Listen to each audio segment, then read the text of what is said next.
अरे अभी तो चिता की राख ठंडी भी नहीं हुई थी, कुछ शहीदों को अंतिम संस्कार भी नहीं दिया गया था और भारतीय जनता पार्टी ने अभी से सियासत शुरू कर दी पुलवामा मामले पर। यह एक बहुत बड़ा इंटेलिजेंस फेलियर है। आपको हक दिया किसने है इस मुद्दे पर सियासत करने के लिए?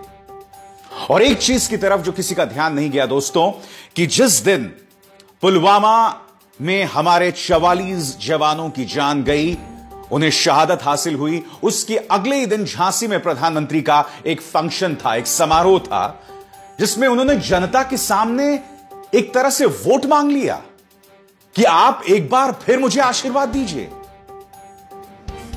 24 घंटे भी नहीं गुजरे थे और आपने जनता से फिर से वोट मांग लिया।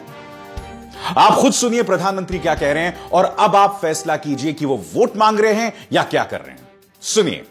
मुझे विश्वास है कि विकास के लिए, नए भारत के लिए आप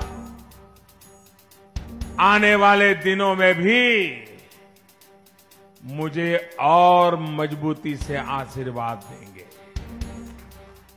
मैं जानता हूं कि बीजेपी भक्त क्या कहेंगे, मोदी भक्त क्या कहेंगे कि ये तो सिर्फ आशीर्वाद ही मांग रहे हैं, मगर आप भी दिल में जानते हैं कि क्या हो रहा है। और मैं आप साबित करने वाला हूं आज बोल क्लब आजाद है तेरे में कि किस तरह से इस तरह की सियासत चल रही है। अब गौर कीजिए इस तस्वीर पर। यहां पर एक शहीद की अंतिम यात्रा हो रही है। आप देख सकते हैं इस ट्रक में आगे बीजेपी के सांसद साक्षी महाराज बैठे हुए हैं, मानो ये चुनावी रैली है। अगर मैं आपको यह ना बताऊं कि इस ट्रक में उस शहीद का पार्थिव शरीर है, तो आपको यह भी नहीं पता चल पाएगा दोस्तों कि दरअसल यह उसकी अंतिम यात्रा है, कोई चुनावी रैली नहीं है। मैं चाहूंगा कि आप यह तस्वीर देखें, यह वीडियो देखें।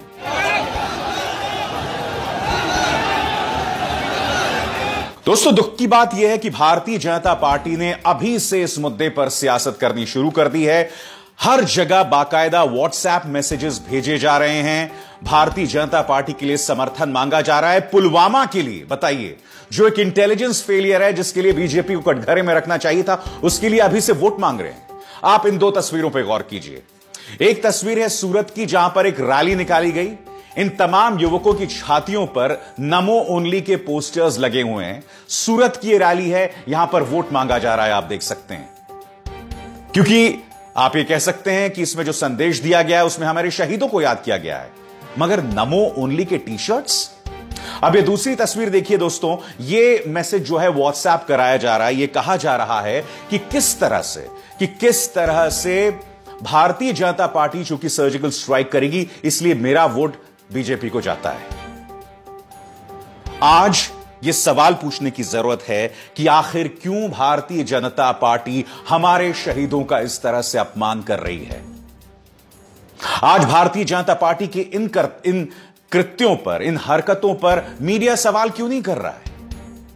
जो लोग आज पुलवामा में हुए इस हादसे के लिए, इस त्रासदी के लिए वोट मांग रहे हैं, उन्हें दरअसल इंटेलिजेंस फेलियर के लिए सवाल पूछना चाहिए।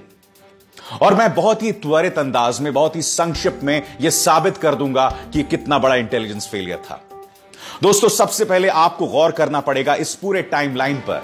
आप देखेंगे कि 17 जनवरी से ही आतंकवादी कोशिश कर रहे थे कोई बहुत बड़ी घटना करने के लिए।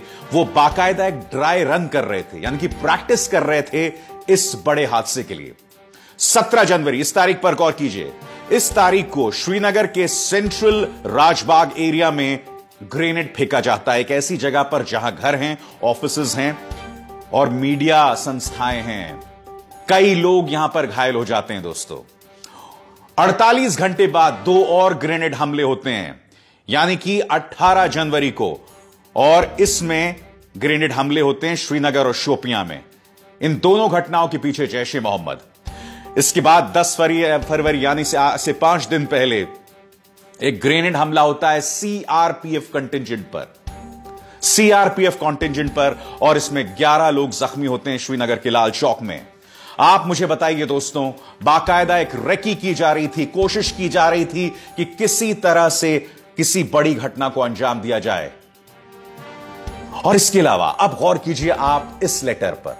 यह लेटर बाकायदा सीआरपीएफ को भेजा गया था। इसमें कहा गया था, आप 7 फरवरी का यह लेटर है, आप इसमें देख सकते हैं चेतावनी दी गई थी कि आईईडी के जरिए हमला हो सकता है, आपको सतर्क रहना होगा।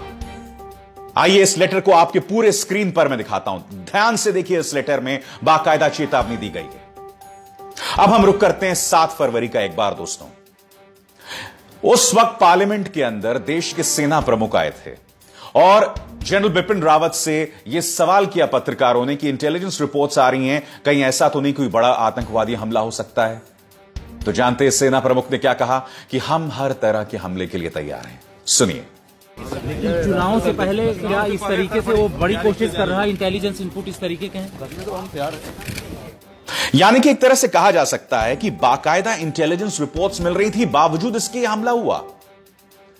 वो जो 300 किलोमीटर का रास्ता है, जब हमारी ये 78 बसेस जा रही थी जिनमें हमारे 2500 वीर सवार थे, उसे सैनिटाइज क्यों नहीं किया गया? क्योंकि जब प्रधानमंत्री या चीफ मिनिस्टर या राज्यपाल का रूट लगता है, तब तो आप आम इंसान को बहुत परेशान करते हैं। मगर हमारे सैनिक जब जाते हैं तो उन्हें इस तरह से हालात का सामना करना पड़ता है। क्यों? और ये तो बख्तर बंद गाड़ियों में भी शामिल नहीं थे, सवार नहीं थे, ये तो बसों में सवार थे। क्या ये सवाल उठाए नहीं जानी चाहिए? मीडिया तो चलिए भूल जाइए, मगर क्या यह सवाल आपको नहीं उठाना चाहिए? यह इंटेलिजेंस फेलियर है। मैं आपसे सवाल यह पूछ रहा हूं कि किस आधार पर पार्टियां इस पर वोट मांग रही हैं। मुझे शुक्र है इस बात पर कि कांग्रेस ने, रालोद ने, समाजवादी पार्टी ने, अरविंद केजरीवाल ने, सभी ने कह दिया कि हम इस मुद्दे पर सियासत नहीं करेंगे। छिटपुट बयानों को छोड़ के इस वक्त विपक्ष की तरफ से कोई भी गैर जिम्मेदाराना बयान नहीं आया है। और मैंने आपको बताया किस तरह से भारतीय जनता पार्टी जो है वो तमाम हदों को पार कर रही है। आपने यह सवाल तो पूछा नहीं कि 300 केजी एक्सप्लोसिव आज आखिर पहुंचा कैसे पुलवामा में। यह सवाल तो आपने अब तक नहीं किया। क्या यह सवाल राष्ट्रीय सुरक्षा सलाहकार अजीत डोभाल से नहीं किया जाना चाहिए? क्या इस शख्स को, अजीत डोभाल को, कटघरे में नहीं रखा जाना चाहिए? और बात हम अजीत डोभाल की कर रहे हैं तो यह शब्द याद रखिए दोस्तों, यह कंपनी याद रखिए, जेमिनी फाइनेंशियल सर्विसेज। इसे चलाने वालों में से एक हैं अजीत डोभाल के बेटे। यह तस्वीर देखिए, मैं पूरी स्क्रीन पर यह तस्वीर आपको दिखा रहा हूं। इसमें 3 चेहरे हैं दोस्तों। बीच में अजीत डोभाल के बेटे हैं और उनके एक तरफ हैं एक सऊदी बिजनेसमैन और दूसरी तरफ हैं सैयद अली अब्बास। सैयद अली अब्बास उनके पार्टनर हैं, राष्ट्रीय सुरक्षा सलाहकार के बेटे के पार्टनर हैं जेमिनी फाइनेंशियल सर्विसेज में। यानी कि देश के राष्ट्रीय सुरक्षा सलाहकार के बेटे जो हैं वो तो पाकिस्तान के साथ धंधा कर रहे हैं, मगर बाकी सब अगर अमन की अपील भी करते हैं इस वक्त, उन्हें पाकिस्तान जाने की सलाह दी जाती है, उन्हें गालियां दी जाती हैं। अजीत डोभाल से ना इस सुरक्षा चूक के लिए सवाल किए जा रहे हैं, ना यह सवाल उनसे किए जा रहा है कि आपके बेटे जो हैं वो पाकिस्तानियों के साथ धंधा क्यों कर रहे हैं। क्या यह सवाल नहीं पूछे जाने चाहिए? मगर आप नहीं पूछेंगे दोस्तों।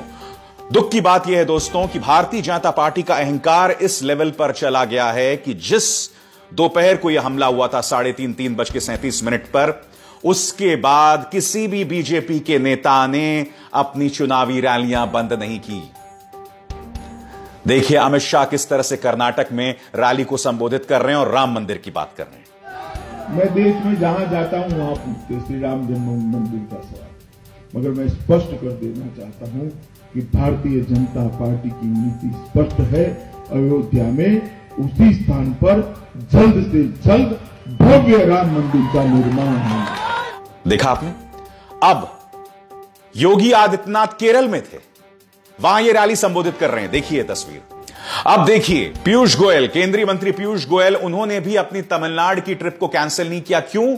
क्योंकि वहां पर वो गठबंधन करने गए थे और ये उस शाम को हुआ। और जानते हैं सबसे ज्यादा शर्मनाक बात, आपकी दिल्ली के सांसद मनोज तिवारी, रिंकिया के पापा, ये हजरात नाच रहे थे।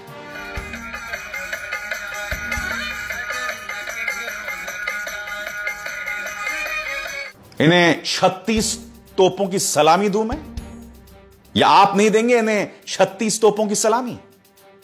क्या आपने ये तमाम सवालात किए? बताइए। और प्रोपेगेंडा मशीनरी कर क्या रहा है दोस्तों? ये दो तस्वीरें सामने बता रहा है कि भाई प्रियंका गांधी मुस्कुरा रही थी, हंस रही थी, और दूसरी तरफ जब श्रद्धांजलि दी जा रही थी तमाम शहीदों को, तब राहुल गांधी अपने फोन पर थे। इन दो तस्वीरों के जरिए।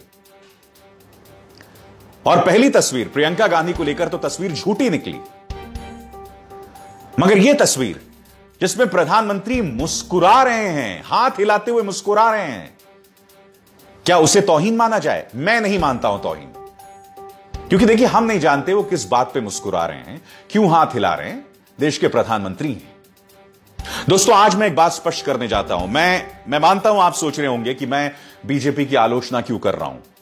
मैं देश के प्रधानमंत्री के साथ हूं, मैं सरकार के साथ हूं, मैं अपने प्रधानमंत्री के साथ हूं कि आप सही कदम उठाएंगे। मुझे आप पर पूरा विश्वास है, मैं आपके साथ हूं। मगर इस मुद्दे पर अगर आप सियासत करेंगे तो मैं आपको कटघरे में रखूंगा, क्योंकि बतौर पत्रकार यही मेरा धर्म है। अगर अधिकतर पत्रकार ये भूल चुके हैं तो ये उनकी तकलीफ है दोस्तों, मेरी नहीं है।